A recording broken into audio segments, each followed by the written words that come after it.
요한복음 17장 6절부터 10절이 되겠습니다. 요한복음 17장 6절부터 10절입니다. 다 찾으셨으면은 여러분의 성경을 높이 드시고 저와 함께 다짐하겠습니다. 이 말씀대로 지켜 행하겠습니다. 다시 한번 이 말씀대로 지켜 행하겠습니다.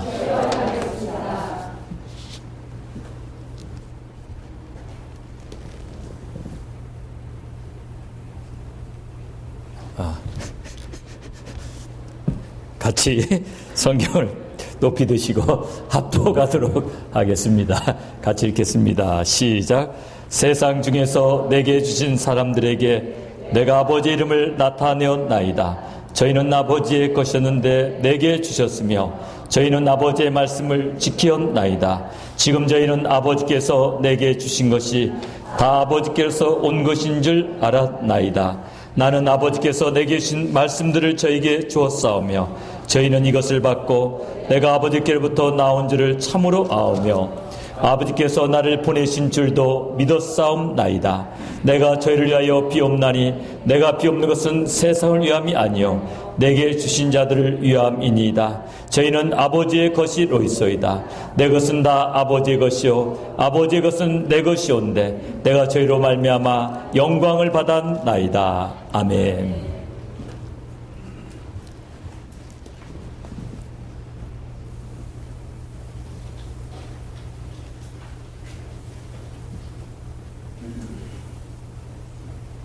제목을 띄워주시죠. 오늘 설교 제목 대제사장의 기도 두 번째 시간 저희로 말미암아 영광을 받았나이다. 한번 따라서 해보시 바랍니다. 저희로 말미암아 영광을 받았나이다. 우리 예수님의 기도는 단지 어떤 구성으로 되어 있느냐 이거 아는 것 중요하지 않고 어떤 심정으로 하셨는가 거기에 담겨져 있는 뜻은 무엇인가. 오늘 특별히 예수님의 기도를 통해서 우리를 향하신 하나님의 심정을 깨달으시기를 주님의 이름으로 축원합니다. 제가 이제 여러 번 이야기해서 여러분 이제 배경은 너무 잘 아실 거예요. 내일이면 십자가를 지세요. 내일이면 그 모진 고통을 당하는 바로 그 전날 밤에 우리 예수님은 이렇게 아름다운 기도를 하십니다. 아마도 우리에게 만약 그런 일이 닥친다면은 아마 그날 밤에 밥도 못 먹고 아마 우리는 끙끙거리다가 그 다음날 형장이 이슬로 사라지고 말 것입니다. 그러나 우리 예수님은 그렇지 않으셨어요. 그 전날 긴 설교를 하시고 마지막에는 감사의 기도를 하십니다. 근데 제자들로 인한 예수님의 감사기도 이 구절들이 또 얼마나 감동적인지 이루 말할 수가 없습니다. 제가 6절부터 19절까지 잡았다가 이게 너무 내용이 그냥 지나갈 수 없는 내용이어가지고 끊었습니다. 6절부터 10절까지. 다음 시간에 11절부터 19절까지 이렇게 나누어 보면서 또 하나님의 심정을 깊이 깨닫게 되는 저와 여러분이 되시기를 간절히 축원합니다. 요즘 우리 페이스북을 보면은 우리 교회에서는 이제 아이스 버킷 그 챌린지라는 거 있죠. 그 뒤집어 쓰는 거. 그 대신에 뭘 하고 있는지 아십니까? 요즘에 감사 릴레이 하고 있어요. 그 감사 릴레이를 하는데 이렇게 지명을 받으면은 3일 동안 하루에 3가지씩 감사를 올리는 거예요. 근데 어제 보니까 저를 또 지명했더라고요. 또 너무나 감사하게. 그래서 저도 이제 3일 동안 그거 실어야 돼요. 그래서 마침 기도하고 있다가 예수님의 이 기도를 이렇게 살펴보니까 맞다. 어쩌면 나의 감사 기도 제목과 예수님의 감사의 기도 제목이 왜 이렇게 같은지. 그래서 페이스북에 올리신 것이 아니라 성경에 미리 올리시고 우리로 하여금 감사 릴레이 하게 하시는구나. 그러면서 많은 은혜를 받았어요. 그래서 감사 릴레이의 원조는 예수님이신 줄로 믿으시 바랍니다. 여러분 또 지명당하신 분들 또 이렇게 더블 지명받고도 안 하시면 안 돼. 이거 웃자고 하는 거 아니고 정말 감사하자고 하는 거니까 저도 하겠어요. 그래서 여러분 감사 릴레이 지명을 받으시면은 꼭 감사를 올리시기를 주님의 이름으로 부탁을 드립니다. 내일이면 십자가를 지시는 그 고통 속에서 예수님께서 하신 이 감사는 너무나 우리에게 은혜를 끼치고 있습니다. 본문 2절 한번 보실까요? 지난 시간에 살펴봤던 2절에도 2절을 제가 지난 시간에 집중적으로 조명하지 않고 그냥 지나갔는데요. 2절의 내용도 놓칠 수 없는 내용입니다. 우리 2절을 같이 읽습니다. 시작. 아버지께서 아들에게 주신 모든 자에게 영생을 주게 하시려고 만민을 다스리는 권세를 아들에게 주셨음이로소이다. 2절의 그 감사기도를 보니까 아버지께서 아들에게 주신 모든 자에게 영생을 주게 하시려고 만민을 다스리는 권세를 아들에게 주셨음이로소이다. 바로 아버지께서 주신 아들에게 주신 모든 자에게 영생을 주시게 하여 예수님을 이 땅에 오게 하시고 예수님에게 모든 권세를 위임하셨다는 거죠. 그것 때문에 감사를 드려요. 그러니까 예수님의 감사의 내용과 수준을 봐야 됩니다. 여러분은 무엇을 가지고 감사하십니까? 예수님께서는 자기에게 주신 그 영혼들이 영생을 얻는 것을 통해서 영생을 얻은 것을 통해서 감사를 드렸습니다. 어쩌면 우리의 감사의 조건 1순위가 이것이 아닐까. 여러분 사도 바울이 그렇게 어려운 사역 중에서도 낙심하거나 좌절하지 아니하고 넘어지지 아니하고 그가 꿋꿋이 그것도 기쁨으로 주의 사역을 감당할 수 있었던 것은 그에게는 원천적인 감사가 있었습니다. 그에게는 참 하나님의 자녀가 되었다는 그 감사와 그에게는 죄사함의 감사, 이런 감사들, 원천적인 감사가 있었기 때문입니다. 우리 같이 에베소서 1장 4절과 5절을 같이 읽어보도록 하겠습니다. 화면을 보시고 같이 읽습니다. 시작. 곧 창세전에 그리스도 안에서 우리를 택하사 우리로 사랑 안에서 그 앞에 거룩하고 흠이 없게 하시려고 그 기쁘신 뜻대로 우리를 애정하사 예수 그리스도로 말미암아 자기의 아들들이 되게 하셨으니. 그러니까 사도 바울에게서는 정말 빠질 수 없는 감사가 창세전에 그리스도 안에서 택하셔서 하나님의 아들이 되게 하셨다는 거예요. 정말 예수 그리스도 안에서 그 자녀가 되었다는 거, 그거 생각하면은 사도 바울은 어떤 어려움도 다 이길 수가 있었습니다. 또 이어지는 말씀을 쭉 보면은 그의 피로 말미암아 구속 곧 죄사함을 얻었사오니, 죄사함을 얻었다는 것을 그는 감사하고 있고요. 약속의 성령으로 인치심을 받았다는 것을 감사하고 있습니다. 우리들의 감사의 1순위도 뭐가 돼야 될까요? 우리들의 감사의 1순위도 예수 그리스도를 말미암아 죄사함 받고 예수 그리스도를 말미암아 하나님의 자녀가 되었고 예수 그리스도를 말미암아 성령 받았고, 이런 것들이 우리들의 감사의 1순위가 되어야 될 줄로 믿습니다. 여러분 얼마나 감사해요. 우리가 정말 예수 그리스도로 말미암아 인생의 방황이 끝났다는 거 얼마나 감사해요. 저는 특별히 인생의 방황을 많이 했던 사람으로서 정말 이 철학을 끼웃거려 봐도, 그리고 불교를 끼웃거려 봐도 거기에 해답이 없었어요. 정말 예수 그리스도를 만나지 못했다면 끝까지 방황하다가 어쩌면 조기에 삶을 마감해버리고 말았을지도 모르겠어요. 그걸 생각할 때 정말 감사하죠. 여러분 정말 제대로 된 치료약을 우리가 구하게 되면 그것까지도 감사하잖아요. 제가 언젠가 한 거의 20일 동안 감기로 앓은 적이 있어요. 나중에는 이게 물이 넘어가지 않아요. 그런데 그냥 뭐 돈을 아낀다고 이 사람 저 사람 주는 항생제 그냥 이렇게 항생제 먹으면 낫는 거니까 먹어도 안 낫더라고요. 그래가지고 나중에는 결국 물도 넘어가지 않아요. 그런데 병원에 가서 딱 주사 한 대 맞고 그냥 끝나버렸어요. 그리고 제가 깨달음이 있었습니다. 제대로 된 치료가 얼마나 중요하냐 이거죠. 얼마 전에 우리 사모가 이렇게 입술이 자꾸 이렇게 껍질이 벗겨집니다. 그래서 뭐 바이러스 죽이는 항생제를 바르고 뭐 여러 가지 해봤지만 더 나빠져요. 그런데 며칠 전에 어느 약국에 가서 이야기했더니 1불 얼마 되는 뭐 하나, 그게 뭐 모이스처를 컨트롤 해주는 거, 습도 조절해 주는 거, 그거 이렇게 발랐더니 한 3번 바르니까 끝나버리고 말았어요. 그걸 보면서 거기서 깨달음을 주셨어요. 여러분 이 종교 저 종교 기웃거려도 정말 철학에서 뭔가를 얻으려고 거기서 뭘 뒤져도 방황은 끝나지 않는 거예요. 제가 어렸을 때 참 호기심을 가졌던 그 형이 하나 있었습니다. 이 형은 혹시 미치지 않았는지 모르겠어요. 여름에 오버코트 입고 오고 생콩 씹어요. 그러면서 항상 손에는 철학자의 책이 이렇게 잡혀져 있는데 그분이 미친 영향이 커요, 저한테. 그래서 저도 철학을 좋아하게 됐어요. 그 청이 얼마나 멋있던지 이렇게 생식을 하면서 철학책을 보는데, 그러니까 여름에 이제 코트를 입었으니까 중증이죠. 지금 어떻게 되는지 모르겠는데, 그래서 더 많이 방황하게 된 것 같아요. 뭔가 인생의 진리를 찾아보지만 제대로 된 치료약을 구하지 못하면 평생 방황은 끝나지 않네요.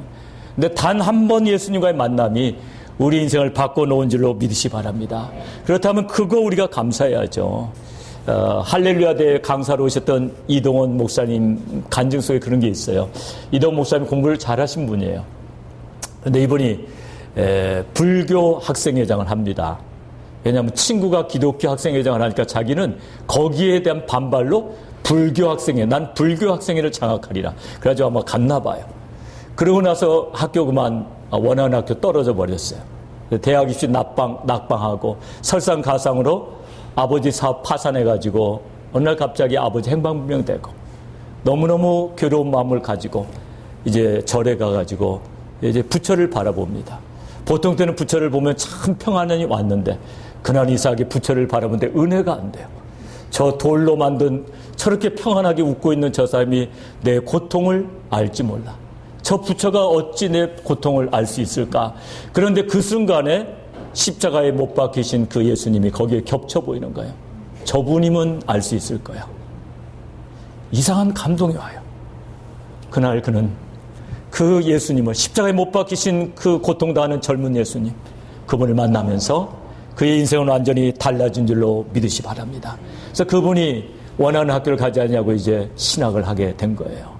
사랑하는 여러분, 인생의 방황은 예수님 만나야 끝나는 줄로 믿으시 바랍니다. 그리고 이렇게 우리가 영생의 길을 알게 됐다는 것, 영원한 방황을 마쳤다는 게 얼마나 감사한지 모릅니다. 그러므로 사랑하는 여러분 어떤 상황 속에서도 감사를 잊지 않으시는 여러분이 되시기를 주님의 이름으로 축원합니다. 저는 하나님께 아버지께서 우리에게 보내주신 영혼들 때문에 너무나 감사해요. 우리 교회 와서 은혜 받고 목사가 되고 또 이렇게 삶이 완전히 변화되신 분들 볼 때 얼마나 감사한지 몰라요. 이번에 이제 중국 단기 선교 끝나고 오는 길에 우리 최영아 여기 집사님이었는데 목사가 됐어요. 그래서 개척한 교회 가가지고 제가 말씀을 인도하게 되는데요. 그래서 다 연락을 했어요. 나 만나고 싶은 사람 다 거기로 오라고. 그래서 이제 거기서 그냥 개척교회니까 이때 한번 우리가 힘을 실어주지 언제 실어주겠어요. 바쁘니까 나 만날 시간 없으니까 주일날 거기로 다 모이라고. 근데 생각할수록 너무나 감사한 거예요. 왜 감사하냐면 내가 최영화 목사님 간증을 제가 잘 알고 있거든요. 이게 뉴욕 가는 비행기 속에서 이렇게 소주를 탁 많이 드시고 이렇게 너무나 상심해가지고 그랬겠죠. 그리고 잠이나 푹 자고 오겠다고.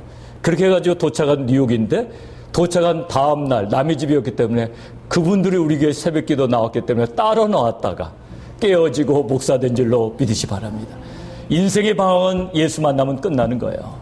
그게 얼마나 감사합니까? 우리를 만나러 오신 그 예수님 만나서 우리의 방황이 끝나는 거 얼마나 감사해요. 우리 예수님은 그것 가지고 감사를 또 드립니다. 우리가 구원받은 거 너무 감사해서 하나님 아버지께 감사를 드려요. 예수님의 심정을 좀 깨달으시 바랍니다. 우리에게 주신 영생은 우리에게도 귀하고 예수님께도 귀하고 여러분 정말 성부 하나님께도 귀한 것인 줄로 믿습니다. 오늘 예수님의 그 감사의 내용들을 6절에서 같이 봅니다. 오늘 집중적으로 6절을 가지고 말씀을 이제 다 마치도록 하겠습니다. 6절을 같이 한번 읽어보도록 하겠습니다. 시작. 세상 중에서 내게 주신 사람들에게 내가 아버지 이름을 나타내었나이다. 저희는 아버지의 것이었는데 내게 주셨으며 저희는 아버지의 말씀을 지키었나이다. 그냥 읽고 지나가면은 그럼 뭔가를 놓치기 쉬운 구절이에요. 그런데 자세히 보면 너무나 중요한 내용 3가지가 나와 있습니다. 6절 아래 3가지가 나와 있는데요. 첫째로는 세상 중에서 내게 준 사람들에게 내가 아버지 이름을 나타내었나이다. 세상 중에서 내게 주신 사람들에게 내가 아버지 이름을 나타내었나이다. 이 말씀이고요. 두 번째는 저희는 아버지의 것이었는데 내게 주셨으며 굉장히 뜻이 깊은 내용이고 세 번째 저희는 아버지의 말씀을 지키었나이다. 이 3가지를 여러분이 정리하셔가지고 좀 깊이 묵상하셨으면 좋겠어요. 저에게 또 말씀을 들으시지만 혼자 있을 때도 이 3가지 하나님의 이름을 저에게 나타내었다. 첫 번째로 세상 중에서 내게 주신 사람들에게 내가 아버지 이름을 나타내었나이다. 우리 한번 그 영어로 한번 비춰주시죠. 이름을 나타내었다는 거. 내가 아버지 이름을 나타내었다. 아버지 이름을 나타내었나이다. 여기 보면 manifested 이런 말을 썼죠. manifested your name. 혹시 번역이 조금 다를까 생각하는 분이 있을까 봐서 써놓은 거예요. 그러니까 영어 성경에도 똑같아요. 이름을 나타냈다는 거. 근데 왜 이름을 나타냈다는 말을 쓰냐 이거죠. 우리 하나님에게는 정말 이름이 필요할까요? 하나님에게 이름이 필요하겠냐고요. 만약에 두 사람만 산다고 생각해 보자고요. 한 분밖에 없는 분이 있다고 생각해 보자고요. 한 분밖에 없는 그분에게 꼭 이름을 붙일 필요가 있겠습니까? 모세가 이제 하나님의 그 소명을 받고 자기 민족들에 가면서 하나님 앞에 이렇게 여쭤보죠. 하나님 정말 죄송한데 하나님 그 사람들이 나보고 하나님의 이름이 뭐냐고 하면 제가 뭐 이름이라도 알려줄 수 있어야죠. 이름이 무엇입니까? 그때 우리 하나님께서 뭐라고 대답하시죠? 나는 스스로 있는 자다. 영어 성경에 보면 I am who I am. I am who I am. 나는 나인 나다 이렇게 대답하신 거예요. I am who? who가 last name입니까? 그런 말씀을 하셨잖아요. 하나님에게는 이름이 필요 없다. 그런데 하나님께서 이름을 우리에게 나타냈다는 게 뭔가? 이름이라는 것은 사실은 다른 사람과 구별하기 위해서 이름이 있는 거죠. 그죠? 제 이름이 정방영인 것은 다른 사람과 구별하기 위해서 또 우리 집에 아들들이 많으니까 다 이제 영자 돌림으로 이렇게 돌렸단 말이죠. 저는 나라방자의 영화영자, 나라를 영화롭게 하라는 아버지의 뜻이 거기에 담겨져 있는 거죠. 우리 한국의 옛날에 이름들 보면 막 참 아름다운 뜻들이 많이 담겨져 있죠. 물론 하나님이 가지고 오신 이름에도 그 뜻이 담겨져 있어요. 예를 들어서 이렇게 가난이 막 한이 된 사람들은 이런 이름을 지어요. 무슨 김만석이다. 만석이라는 게 뭐냐면 쌀 2만 가만이에요. 2만 가만이면 어느 정도의 가치가 있냐면 제가 계산해 보니까 32억 원이에요. 만석분이다 그렇게 불리면은 재산이 얼마나 많냐면 32억 원인데 그때 가치로 따져봐야지. 그러면 한 300억 되는 거예요. 보통 부자 아니죠. 그래서 너는 그런 부자 되라. 그래서 만석이다. 또는 제가 알던 우리 목사님은 이름이 조갑부예요. 갑부. 빌리오네어가 되라. 그래서 갑부인데 그런 이름도 너무 좋지만 때로는 딸 너무 많이 태어난다고 또 열받아가지고 그만 나라. 끝순이 끝내자. 이렇게 짓기도 했습니다. 근데 이 땅에 오신 우리 하나님의 이름은 어떤 이름을 가지고 왔죠? 이름을 가지고 오셨어요, 예수님은. 그죠? 이 예수라는 이름을 가지고 오셨어요. 예수라는 이름은 뭘까요? 하나님은 구원이시다. 바로 우리를 구원하시기 위해서 이 땅에 오신 하나님의 뜻을 나타내주고 있는 것입니다. 바로 예수라는 이름을 가지고 온 것 자체가 뭡니까? 나는 너희를 구원하러 온 하나님이다. 여러분, 그러니까 이 땅에 오신 예수님은 하나님을 보여주신 거예요. 우리 같이 요한복음 14장 8절부터 10절을 봅니다. 빌립이 예수님께 이런 질문을 하죠. 같이 한번 읽어볼까요? 같이 읽습니다. 시작. 주의 아버지를 우리에게 보여주옵소서. 그리하면 족하겠나이다. 빌립아, 내가 이렇게 오래 너희와 함께 있으되 내가 나를 알지 못하느냐?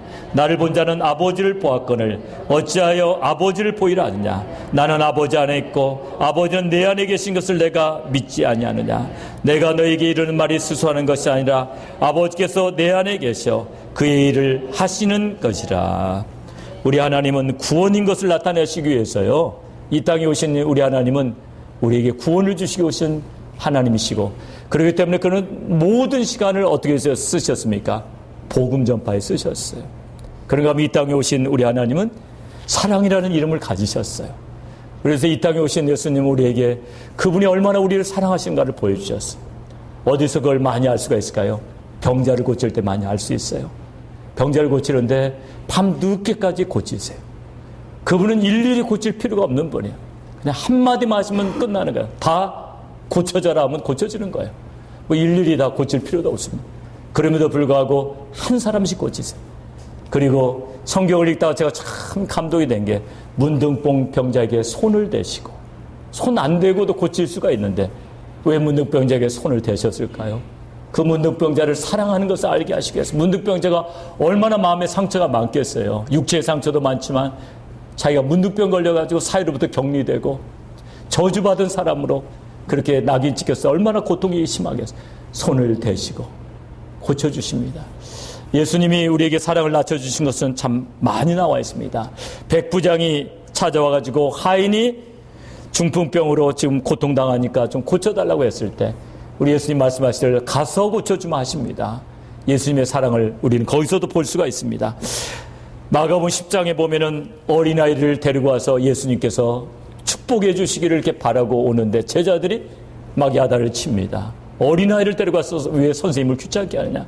그때 예수님께서 말씀하시죠. 어린아이들이 내게 오는 것을 막지 마라.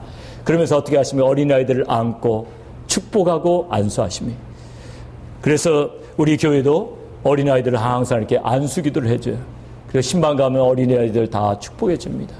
여러분, 이렇게 서로가 이렇게 타치하는 건 너무나 중요해요. 이렇게 예수님은 그래서 많은 스킨십을 하셨던 것 같아요. 서로 이렇게 그분의 사랑을 알게 하기 위해서 애쓰셨습니다. 그러나 무엇보다도 예수님이 우리에게 보여주신 사랑, 우리 로마서 5장 7절부터 8절을 같이 읽어봅니다. 시작.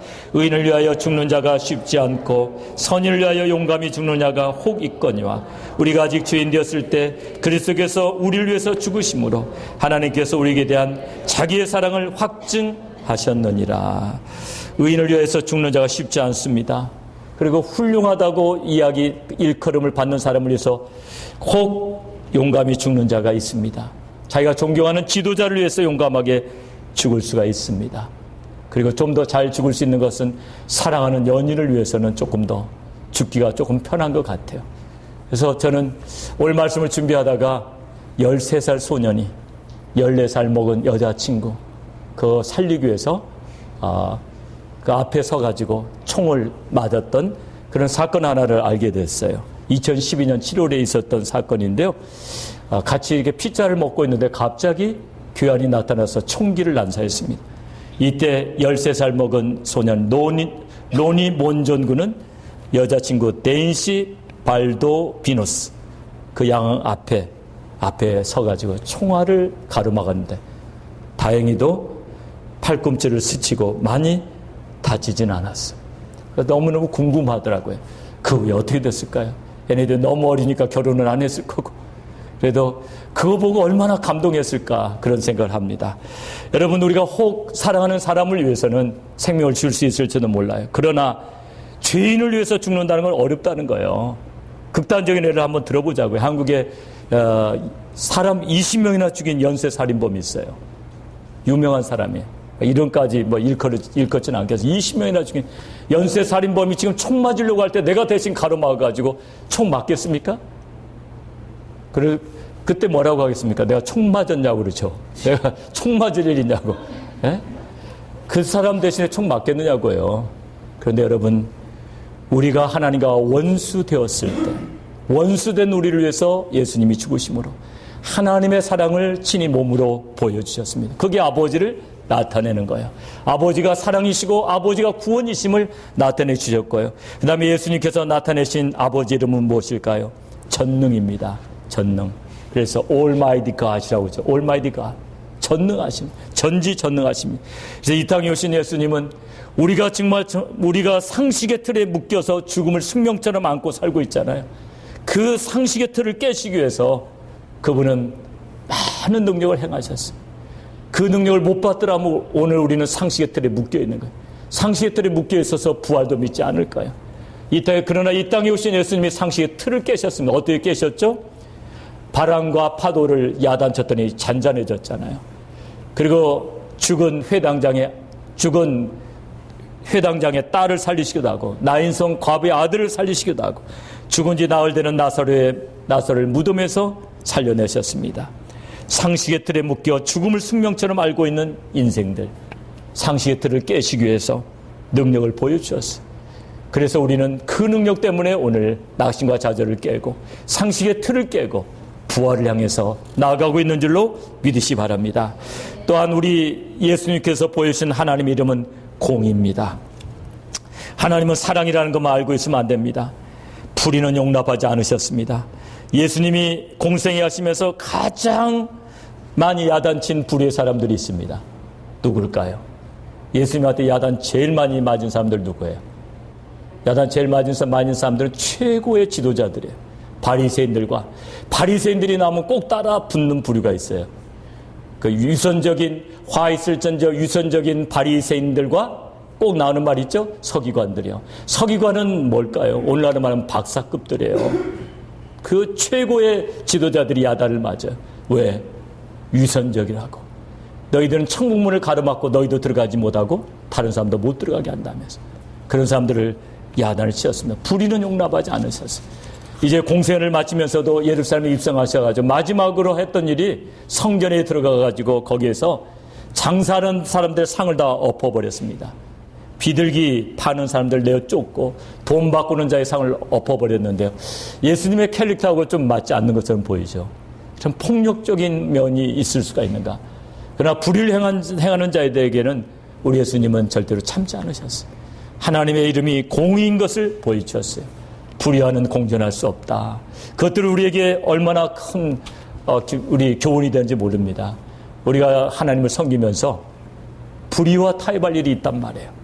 그때마다 비둘기 파는 사람의 상을 엎어버리신 예수님. 돈 바꾸는 환전상의 상을 엎어버린 사람. 왜 그게 비둘기 파는 사람들을 내쫓고 그랬을까요? 그 당시에 기록에 보면은 보통 시중에서 통용되는 그 가격의 4배 이상 받는 거예요. 그리고 더 놀라운 것은 들어갔던 또 염소가요, 죽어가지고 번제로 드려져야 하는데 살아가지고 뒷문으로 나오는 거예요. 그래서 또 파는 거예요, 또 파는 거예요. 그거 예수님이 왜 모르시겠어요? 이걸 계속해서 살아가고 또 팔리고 또 팔리고 그러는 거예요. 예수님이 그래서 엎어버리신 겁니다. 또한 예수님이 우리에게 보여주신 그 이름, 저는 그 이름을 사랑합니다. 온유입니다. 예수님의 이름은 온유입니다. 세월호의 그 참사 속에서 양 온유 양이 가판까지 올라왔다가 반장인데 다시 들어가요. 친구들의 소리가 들려서 다시 들어가요. 그래서 양 온유 양이 그 뱃속에서 자기의 생명을 바치고 말죠. 근데 이 양 온유 양의 집안도 참 예수를 잘 믿는 집이에요. 근데 이 땅에 오신 예수님이 보였던 모습이 온유했어요. 예수님이 잡히던 밤에 그래도 의리가 있는 그 제자가 있어요. 예수님이 잡혀가는 거 보고 견딜 수가 없어가지고 칼을 꺼내가지고 한 사람의 종의 귀를 잘라버리죠. 근데 그 종의 이름이 말고예요. 말고인데 무심코 제가 오늘 준비하다가 제가 좀처럼 욕 같은 건 잘 아는데요. 뭐라고 한마디 했을 것 같다. 베드로가 뭐라고 그랬을까요? 호랑 말코 같은 놈. 그래서 아니 예수님을 잡아가다니 이때는 한마디 안 할 수가 없죠. 그건 조그거 하여튼 말고 얘기를 잘랐다는 걸 상기하기 위해서 그렇게 했습니다. 예수님이 칭찬해 주실 줄 알았어요. 너밖에 없구나. 그럴 줄 알았더니 예수님이 야단을 치십니다. 검을 쓰는 자는 검으로 망하느니라. 그러면서 어떻게 합니까? 말고 얘기를 다시 붙여주세요. 그 장면을 생각할 때 얼마나 은혜가 되는지 몰라요. 베드로는 귀를 잘랐지만 예수님은 귀를 붙여주세요. 검을 쓴 자는 검으로 망하느니라. 그러면서 순순히 붙잡혀 가시고 사람들에게 모욕을 당하시고 온갖 수모를 다 당하시고 그리고 십자가에 위에서 죽으시면서도 기도하십니다. 아버지여 저들을 사하여 주옵소서. 저들은 저들이 하는 것을 알지 못함이니이다. 저는 마음이 어떻게 격동될 때마다요, 그때마다 그 장면만 생각하면 얼마나 마음이 편해질지 몰라요. 예수님이 탁 뺨을 맞고 침뱉음을 당하는 그 순간에도 끝까지 참으셨던 그분, 그 온유하신 그분, 하나님의 이름은 온유이다. 오늘 우리가 꼭 기억해야 될 것은 바로 그겁니다. 근데 이 땅에 왜 예수님이 오셨냐면 하나님을 보여주시기 위해서 오셨습니다. 예수님은 하나님을 보여주신 것입니다. 따라서 해보시 바랍니다. 예수님은 하나님을 보여주셨습니다. 그러니까 하나님을 우리는 보려고 할 필요가 없어요. 공생에만 깊이 묵상하면은 하나님의 모습 얼마든지 나와요. 공생을 깊이 묵상하는 가운데 감동이 되면은 그대로 실천하려고 하면은 여러분도 은혜가 돼요. 여러분 우리 복음서 읽어보면 그런 말씀 많이 나오잖아요. 어떻게 이렇게 끼려고 하는 자에게 거절하지 말고 또 오리가 하지 않으면 심리가 하고 겉옷 벗어달라면 속옷까지 벗어주고 그런 게 나오잖아요. 홈레스에 대해서 어떻게 해야 될 것인가. 저번날 우리 홈레스 하나 이렇게 차주한데 아주 이렇게 그럴듯한 분이었어요. 그래서 액수도 컸어요. 이렇게 딜을 크게 하시더라고요. 그분은 딜을 크게 하세요. 그래서 딜을 너무 크게 했다가 자기 체면 때문에 크게 했다가 못 받고 갔어요. 근데 저는 알고 있었어요. 다시 올 거라고. 약주 한 잔 드시고 다시 오셨어요. 그래서 저한테도 또 딜을 크게 하시더라고요. 그래서 이렇게 크게 하시면 안 되고 내가 세우는 규칙이 있다고. 우리 교회가 버짓이 굉장히 우리도 약하다고. 그래도 우리는 도와주기로 작정한 건 있지만은 이렇게 런치모니로 우리는 제안해놨다고. 그래서 런치모니 줬어요. 그랬더니 너무 고맙다고. 패스터 너무 고맙다고. 아니 그렇게 딜을 크게 하던 분이요. 5불 가지고 너무 고맙다고 인사하고 가셨어요. 거기서 제가 느낀 게 있습니다. 여러분 정말 말씀대로 우리가 실천하면 얼마나 기쁜지 몰라요. 저는 그분 가고 너무 기뻤어요. 사랑하는 여러분 그렇습니다. 하나님 우리에게 보여주신 성품은 실천하라고 보여주신 줄로 믿으시 바랍니다. 그걸 왜 그냥 보여주셨겠어요. 실천하라고 보여주셨으니까 그대로 실천하면은 이 어두운 세상이 밝아질 줄로 믿습니다. 이제 우리 하나님께서 우리 예수님께서 6절에서 하셨던 감사기도 중반절에 있는 겁니다. 저희는 아버지의 것이었는데 내게 주셨으며 이런 것들을 조금 묵상하셔야 돼요. 저희는 아버지의 것이었는데 내게 주셨으며 지금 이 기도를 하시는 주님의 심정을 한번 생각해 보세요. 어떤 심정으로 하셨을까요? 아버지의 것이었는데 내게 주셨다고. 그래서 너무 감사하다고. 아버지의 것인데 내게 주셔서 구원받게 하셨다고. 나를 믿고 내게 속한 자가 돼서 구원받게 되어서 저들의 영혼의 가치가 너무 귀하다고. 이런 기도가 아니겠습니까? 언젠가 우리 신학생 하나가 이제 졸업하기 전에 반드시 멘토하고 같이 참석해야 되는 프로그램이 있어요. 그래서 제가 이제 하루를 같이 보내기 위해서 그 프로그램에 같이 갔습니다. 그랬더니 이렇게 신학생들에게 유익한 영화를 하나 보여줬습니다. 그 영화는 어떤 영화냐면은 어느 섬에 가난한 소년이 하나 살고 있었어요. 이 소년이 어느 날 배 타고 도시에 나갔다가 어느 악기 좋은 앞을 지나가는데 바이올린이 하나 있는데 너무 갖고 싶은 거예요. 그래서 주인에게 가서 가격을 물어봅니다. 주인이 얼마라고 이야기해요. 돌아온 소년은 그 바이올린 사기 위해서요 큰 유리병을 어디 나무 밑에다 숨겨놓고 거기서 돈 생길 때마다 거기다 계속 넣습니다. 자기 생각에는 유리병이 꽉 차면은 바이올린을 살 수 있을 거라고 생각해서 계속해서 열심히 저축합니다. 마침내 유리병이 다 채워졌을 때 이 소년은 너무 기뻐가지고 그 유리병을 들고 배를 타고 이제 그 악기점으로 달려갑니다. 악기점 주인이 돈을 다 세어보더니 이 돈 갖고는 안 된다고 이야기합니다. 소년이 너무나 풀이 죽어갖고 어깨를 쭉 늘어뜨려요. 악기점 주인이 너무 안 됐다고 생각해서 저쪽에 가가지고 오래된 바이올린 하나를 소년에게 줍니다. 야, 이거 가지고 와서 너 연습해라. 줍니다. 소년은 이제 기쁨으로 이 악기를 가지고 섬으로 돌아옵니다. 그래서 이 악기를 연주하는데요. 낑깽 소리밖에 안 납니다. 소년은 너무 화가 났어요. 악기점 주인이 돈이 부족하다고. 이렇게 엉터리 바이올린을 나한테 팔았구나. 그리고 쓰레기통에다 그걸 집어 넣어버립니다. 그리고 화가 나서 이렇게 걸어가는데 바로 그 뒤를 따라가지고 어느 분이 와서 쓰레기통에서 그것을 꺼냅니다. 그리고 먼지를 털고 튜닝을 하고 연주를 하는데 세상에서 그렇게 아름다운 소리는 그때까지 들어본 적이 없습니다. 소년은 그분에게 달려가서 그 바이올린이 자기 것이라고 이야기해요.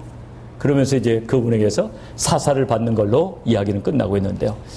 어쩌면 우리는 쓰레기통에 버려지는 바이올린이었는지 몰라요. 근데 우리 예수님께서 그 바이올린을 꺼내셔가지고 우리를 조율했더니 이렇게 가치 있는 바이올린이 된 거예요. 그래서 우리 예수님은 참 기뻐하시는 거예요. 쓰레기통에 버려질 바이올린이 아니라는 거예요. 너희는 쓰레기통에 버려질 바이올린이 아니라는 거예요. 너희는 너무 귀한 바이올린이에요. 너희는 정말 그 가치를 아무리 측정해도 측정할 수 없는 무한한 가치를 가진 그런 존재라는 거예요. 그래서 그것을 감사하는 거예요. 아버지의 것이었는데 내게 주셨다고. 여러분 우리가 무가치한 존재라면 예수님께서 아버지의 것인데 내게 주셨다고 그렇게 감사하겠습니까? 그래서 우리는 우리의 존재 가치를 귀하게 여기셔야 합니다. 10년 넘게 저희 교회에서 불렀던 찬양이 있습니다. 스바냐서 3장 17절입니다. 같이 한번 스바냐 3장 17절 같이 읽어보겠습니다. 시작. 저를 보여주세요. 예, 같이 읽습니다. 시작. 너희 하나님 여호와가 너희 가운데 계시니 그는 구원을 베푸실 전능자시라. 그가 너로 인하여 기쁨을 이기지 못하게 하시며 너를 잠잠히 사랑하시며 너로 인하여 즐거이 부르며 기뻐하시리라 하리라. 어쩌면 우리 예수님께는 우리가 너무나 귀한 존재예요. 우리를 보시면서 즐거이 부르며 기뻐하시는 거예요. 사도 바울은 훗날 우리가 얼마나 존귀한 존재인가, 가치 있는 존재인가를 요한일서 2장 12절부터 14절까지 해서 이렇게 표현하고 있습니다. 우리 같이 요한일서 2장 12절부터 14절을 같이 읽습니다. 시작. 자녀들아, 내가 너희에게 쓰는 것은 너희 죄가 그 이름으로 말미암아 사함을 얻으며, 아비들아, 내가 너희에게 쓰는 것은 너희가 태초부터 계신을 알며, 청년들아, 내가 너희에게 쓰는 것은 너희가 악한 자를 이겼음이니라. 아이들아, 내가 너희에게 쓴 것은 너희가 아버지를 알았으며, 아비들아, 내가 너희에게 쓴 것은 너희가 태초부터 계신 이를 알았으며, 청년들아, 내가 너희에게 쓴 것은 너희가 강하고 하나님의 말씀이 너희 속에 거하시고 너희가 흉악한 자를 이겼음이라. 우리가 얼마나 가치 있는 존재인가. 그냥 쓰레기통에 버려질 그런 바이올린 아니라는 거죠. 그런 존재 아니라는 거죠. 우리라는 존재를 예수님은 이렇게 귀한 거라고 십자가를 지시기 전날 밤에 기도하십니다. 아버지의 것이었는데 내게 주셨는데 너무나 가치 있는 영혼이라고, 너무 귀한 영혼들이라고. 이렇게 우리를 귀하게 여긴다면 우리 자신도 우리를 귀하게 여겨야 될 줄로 믿습니다. 우리가 받은 구원을 귀하게 여기고 우리라는 존재를 귀하게 여길 때 여러분의 자화상이 좋아지고 여러분의 남은 생애도 정말 가치 있는 삶이 될 줄로 믿습니다. 그래서 여러분 절대로 자기의 영혼을 함부로 굴리지 마세요. 그렇게 함부로 굴려도 될 영혼이 아니에요. 쓰레기통에다 팍 집어넣어버릴 그런 영혼이 아니에요. 모든 것이 힘들다고 그렇게 목에다 밧줄 매가지고 매달아버릴 그런 영혼 아니에요. 너무나 귀한 거예요. 지금 어디 육체가 좀 고장났다 할지라도 여러분은 그런 시시한 존재 아니에요. 너무나 귀한 존재라는 거. 예수님이 너무나 귀하다고 성부 하나님께 기도했던 존재라고 우리 자신을 깨닫게 되시기를 주님의 이름으로 축원합니다. 이제 세 번째로 6절 마지막 하반절에 있는 세 번째 말씀. 저희는 아버지의 것이었는데 내게 주셨으며 저희는 아버지의 말씀을 지켰나이다. 아버지의 말씀을 지켰나이다. 우리 예수님이 정말 감사했던 건 뭐냐면요, 제자들이 아버지의 말씀을 지켰다는 것입니다. 제자들이 하나님 아버지의 말씀을 지키기 위해서 그렇게 애쓴 것을 우리 예수님은 기억하시고 감사 기도를 드립니다.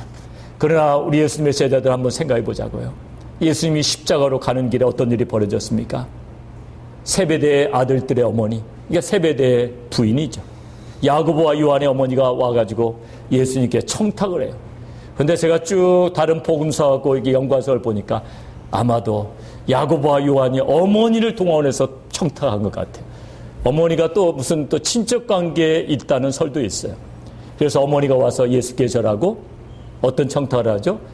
우리 아들들을 주의 나라에서 한 사람은 어느 쪽에? 우편에, 한 사람은 좌편에 앉게 하여 주옵소서. 그러니까 우편과 좌편에 앉는 거예요. 그러니까 열 제자들이 그거 듣고 어때요? 그럼 우린 뭐냐? 그럼 우리는 어디 앉냐? 쟤네들이 다 좋은 자리 찾으면 그래가지고 분이 여겼더라. 이런 친구들이에요. 근데 이런 친구들인데 예수님은 지금 어떻게 합니까? 그런 제자들 생각하시면서 감사하는 겁니다. 저들은 아버지의 말씀을 지켰나이다. 아니, 그렇게 대단합니까? 저는 이 구절이 참 은혜가 됩니다. 왜냐하면 연약한 제자들, 예수님이 잡히시던 그 밤에는 다 도망가 버리잖아요. 베드로도 멀찍이 따라서 쫓아오잖아요. 그리고 3번이나 부인하잖아요. 이것까지도 알고 계시잖아요. 얼마나 한심한 제자들입니까? 그렇지만 우리 예수님은 제자들의 연약함을 아세요. 그 힘들고 연약한 가운데서도 정말 가족들을 버려두고, 정말 부모를 버려두고 예수님을 어떻게 한번 따라가 보려고 몸부림치는 그 모습, 작은 자의 몸부림을 귀하게 여기시는 예수님인 줄로 믿으시 바랍니다. 작은 자의 몸부림. 우린 다 작은 자들이에요. 말씀 지키기 참 어려워요. 육신이 약해서 힘들고 환경이 어려워서 힘들어요. 완벽할 수가 없어요. 그래서 때로는 자기 자신에게 너무 실망해요. 네가 정말 예수 믿는 사람이냐? 자기 자신을 향해서 그런 질문을 던져요. 너 참 뻔뻔스럽구나. 너 정말 구원받았니? 자기 자신에 대해서 때로는 환멸을 느껴요. 그러나 오늘 말씀을 기억하세요. 작은 자의 몸부림을 귀하게 여기시는 예수님. 작은 자의 몸부림. 여러분, 직분이 높아진다고 금방 더 잘할 수 있는 것도 아니에요. 더 부담스러운 거예요. 그러나 꼭 기억해야 될 것은 그렇지만 직분 맡았으니까 더 잘해야지. 어떤 때는 넘어지지만 또다시 일어나서 주님을 따라가려고 애쓰는 거. 정말 주님의 말씀을 지켜보려고 몸부림치는 거. 그러면서도 또 어기지만 말씀을 지켜보려고 애쓰는 그것을 우리 주님은 기뻐 받으신다는 거예요. 저들은 하나님 말씀을 지켰나이다 하지만 다 지킨 건 아니란 말이에요. 다 지킨 건 아니에요. 그렇다고 해서 우리가 안 지켜도 된다는 말은 또 아니에요. 약하지만, 연약하지만 또 지켜보려고 몸부림치는 겁니다. 저번에 우리 제자 대학생들은 반성문을 쓰셨어요. 대학 노트 반장에 반성문을 썼어요. 이유는 숙제 제대로 안 해왔다는 것. 숙제 제대로 안 해오는 일을 누적했다는 이유로 이제 반성문을 썼어요. 밖에 나가서 기합을 주려다가 전부 다 신발도 변변찮고 신발도 준비가 안 됐고 또 관절까지 또 약해서 왔다 그렇게 하는 분들 보면서 또 무리해가지고 또 관절 좀 토지면 안 되겠다. 반성문을 썼는데요. 지금 반성문 쓴 나이입니까? 60이 되고 50이 되고 40이 됐는데 반성문 쓸 나이냐고요. 그 초등학교나 중학교 때 쓰는 거죠. 그 반성문 쓰고 나가지고 그 다음 주에 한 번도 빠짐없이 숙제 다 외웠어요. 너무 기뻤어요. 그러나 사실 진짜 제가 기뻤던 건 반성문 쓰고 있을 때 기뻤어요. 반성문을 쓰고 있을 때.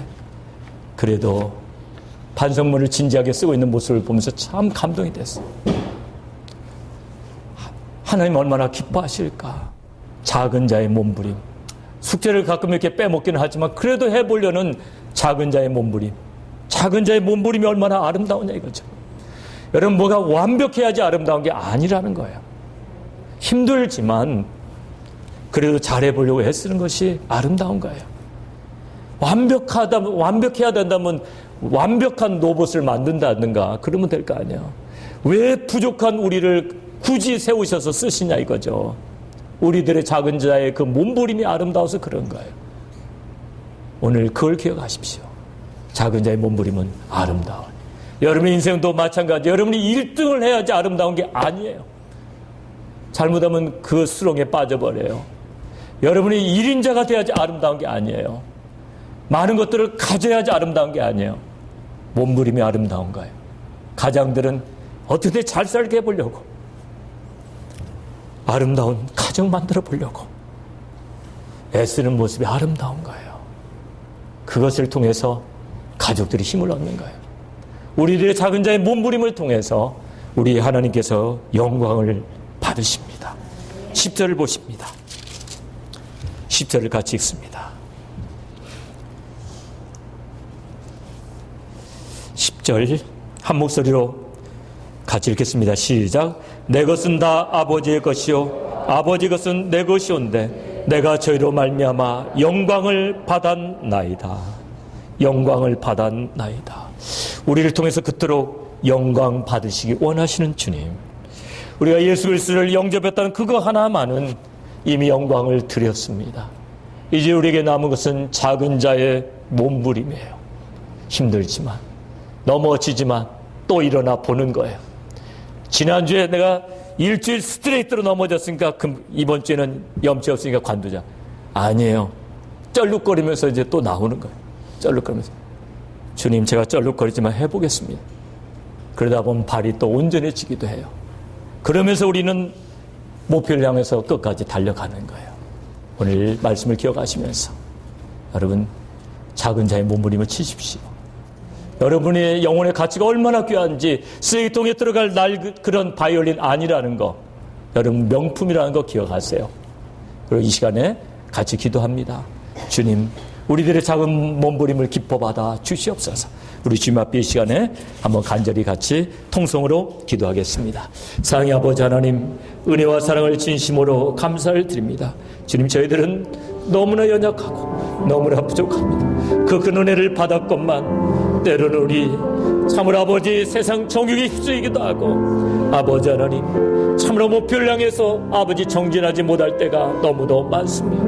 우리 하나님, 그러나 작은 자의 몸부림을 기뻐하시는 우리 주님을 바랍니다. 믿음으로 다시 일어서기를 원합니다. 믿음으로 다시 달려가기를 원합니다. 주님, 우리를 받아주시옵소서. 주님, 우리의 연약함에도 불구하고 우리의 그 몸부림을 기뻐 받으시는 주님을 생각하며 우리 하나님 계속해서 아버지 하나님 절망 속에 젖어 있지 않게 하시고 다시 한번 일어나 주님을 기쁘시게 들고 몸부림치는 우리 모두가 되게 하여 주시옵소서. 주님, 정말 감사합니다.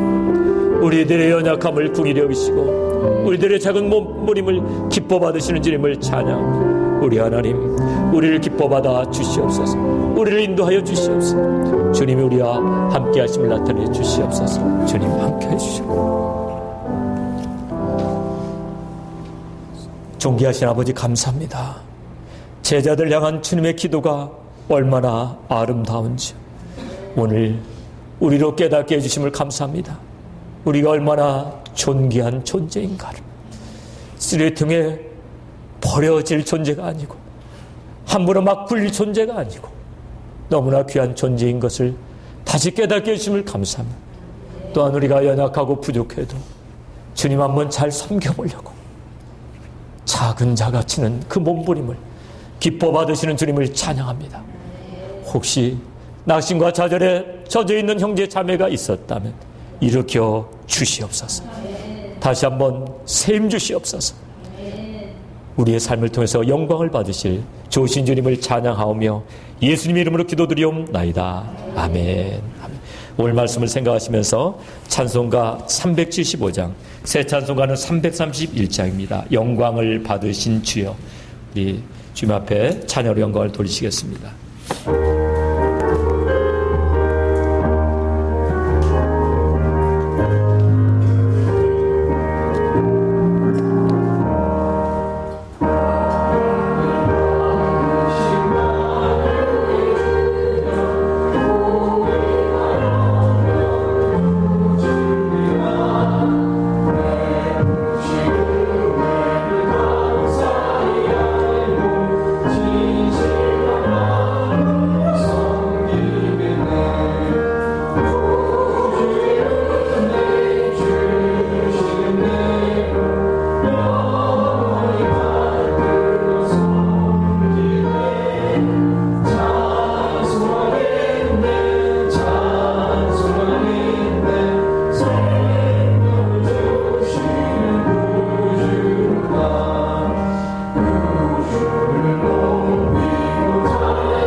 사랑하는 아버지 하나님 감사합니다. 오늘도 주님을 사랑하는 귀한 자녀들이 주님 앞에 귀한 예를 드렸사오니 아버지의 예물을 받을 때 사랑하는 자녀들의 마음도 받으시고 마음껏 영광받아 주시옵소서.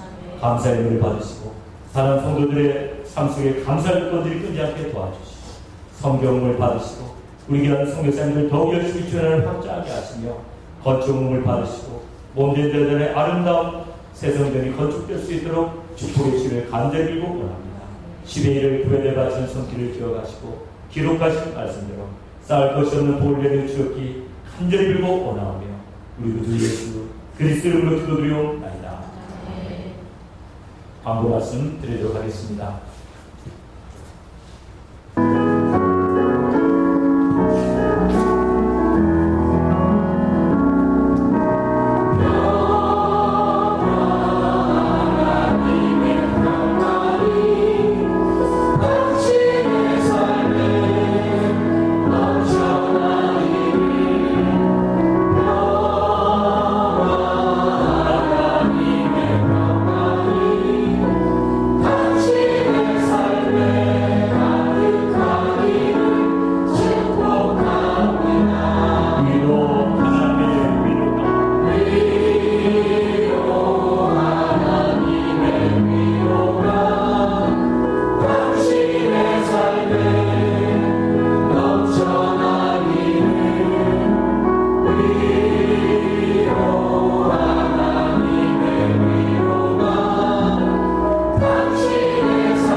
기도하겠습니다.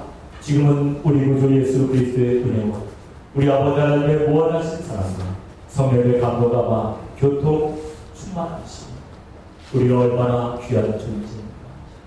그리고 우리 주님이 우리의 작은 몸부림을 얼마나 기뻐 받으시는가.